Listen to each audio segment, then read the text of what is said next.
Alright, what's going on, you guys? Nick here with Nick Strength and Power. I've got a couple of interesting stories for you guys today. The first story that I've got for you guys today, a physique update from Hadi Choopan. This one is different because Hadi specifically put the date of this physique update on this post. Typically, Hadi doesn't do this. Typically, he posts a physique update with no real context or reference as to when it's from. This time, he wants us to know that this was taken today, and he puts the 11th of September in the caption. If you translate his caption, the first part of it says, "Sorry friends, I said the wrong day." I believe he changed the date to September 11th.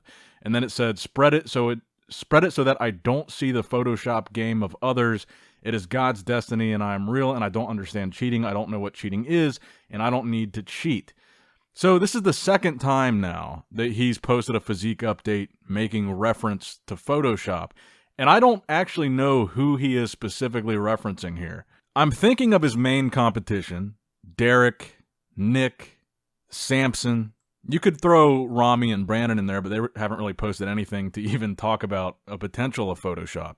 So I would think it would be Derek, Nick, or Samson. And I don't think any of those guys have posted anything Photoshopped at all, or even that looked like it could be Photoshopped. But there must be somebody he has in mind, because this is the second post of a physique update where he has directly referenced Photoshop. So I'm not sure. Let me know who you guys think he's talking about in the comment section below, because I really can't think of any of the top guys that look like they're Photoshopping their pictures at all.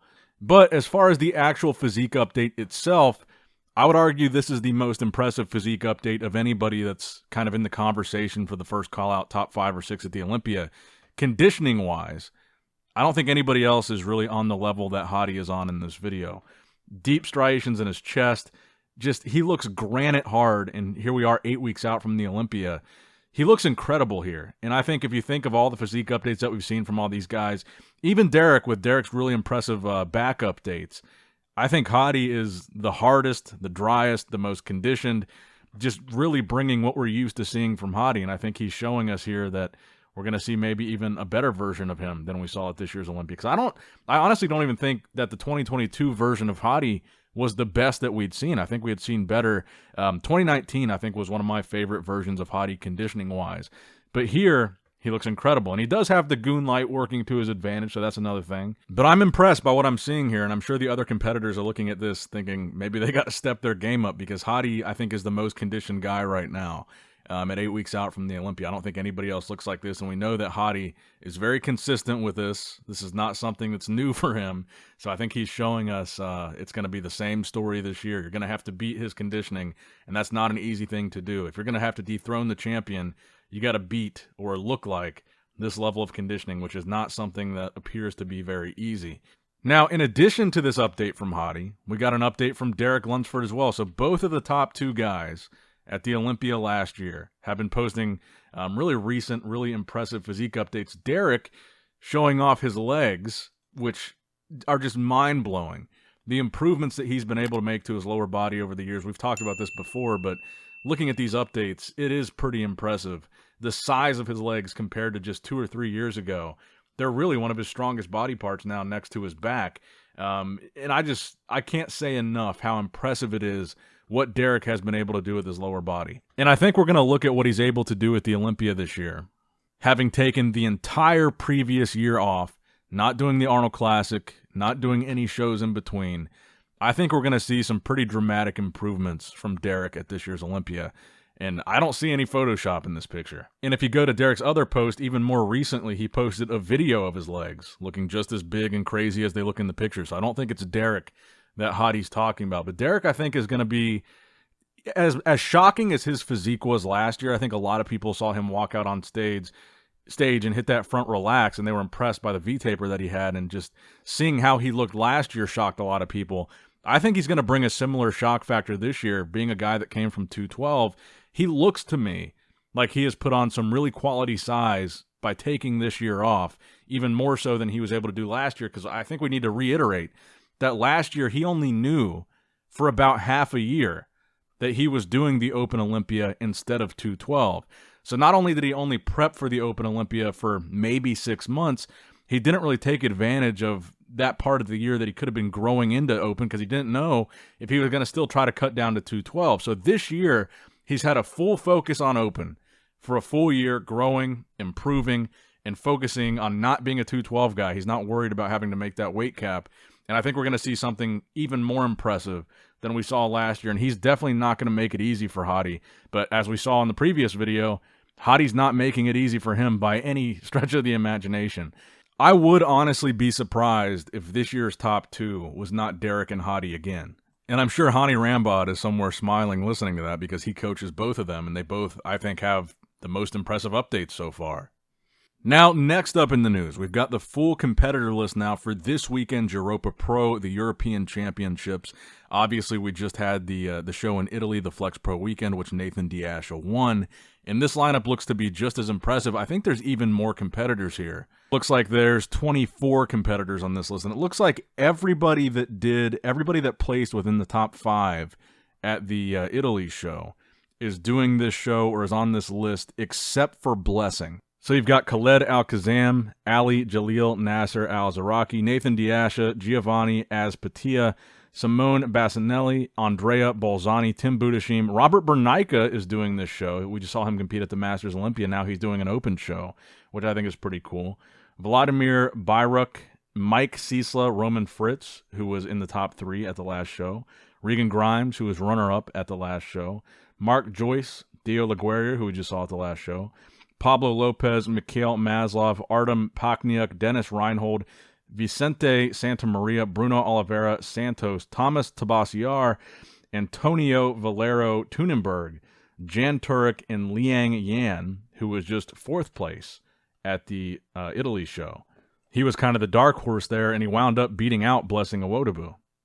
So it doesn't look like Blessing is going to do this show, but it looks like we've got a pretty impressive lineup here and kind of a rematch from last weekend's Italy show. So I think this will be good. I think this will be an exciting show and even more competitors than the last one. So these are really 2 good back-to-back, highly competitive Open Olympia qualifiers, and maybe Nathan D'Asha here will be able to take a qualification away from somebody else, or maybe Regan tightens up here and is able to pull off the victory. We're going to find out because we get the rematch here in just a few days. Now, I do want to talk about Blessing for a second here because Blessing did put up a video after the Italy show noting that he made improvements. He was impressed with what him and his coach were able to do, but he felt like he was flat, he wasn't very full, and he wasn't as hard as he would have liked to be.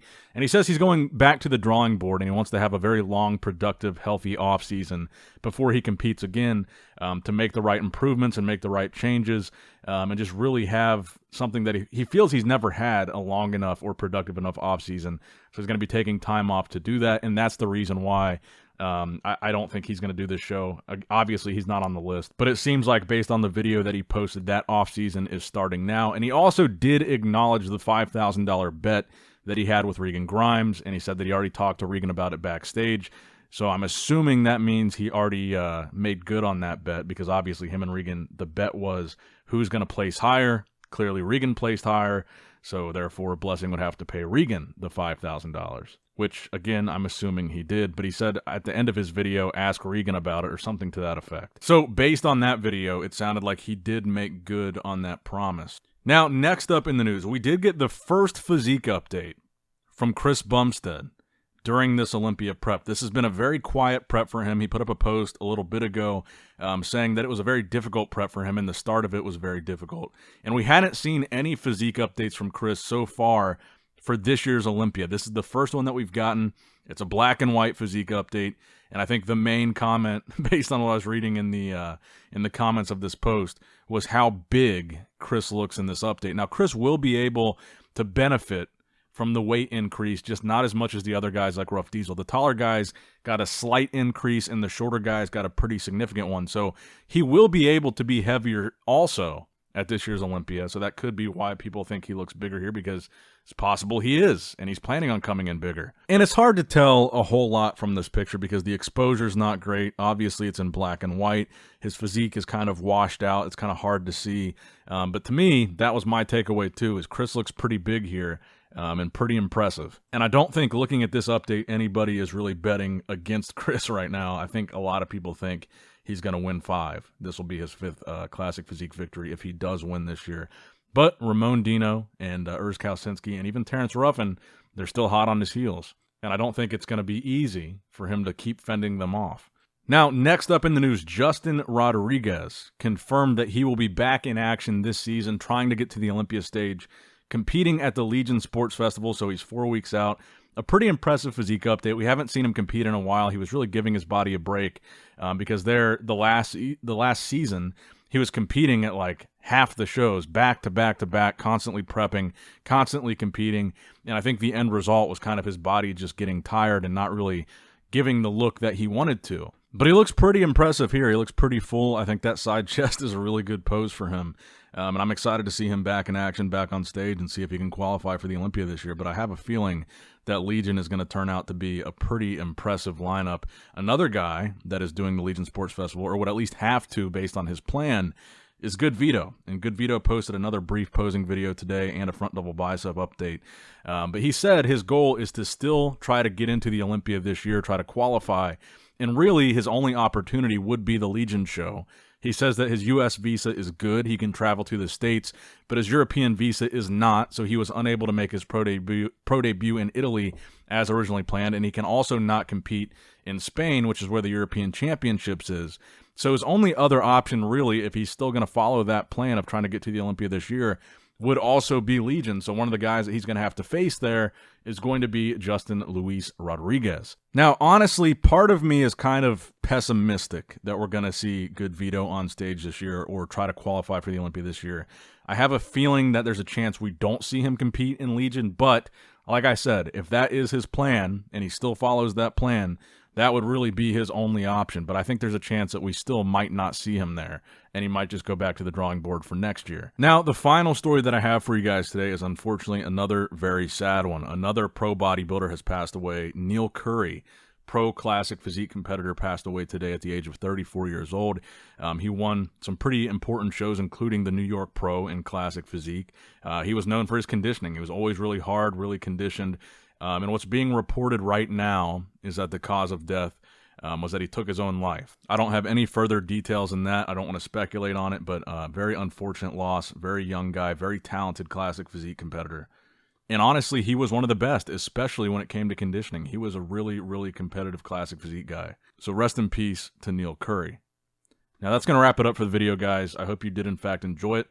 Make sure you like the video, subscribe to the channel, click that bell notification icon, all that good stuff. And as always, I love you guys. I appreciate you guys. Nick Strength and Power signing out. All right, guys, don't forget to click that like button and subscribe to this channel if you enjoy the content. Also, check out my Instagram at Nick Strength Power. My Facebook page, which is simply Nick Strength and Power. My secondary YouTube channel, Nick Strength and Vlogs, for vlogs and bonus content that you will not see on this channel. And consider subscribing to my third YouTube channel, Nick Strength and Pokemon, which is all things Pokemon and trading card games, completely unrelated to this channel. So if you're into that, give that one a look.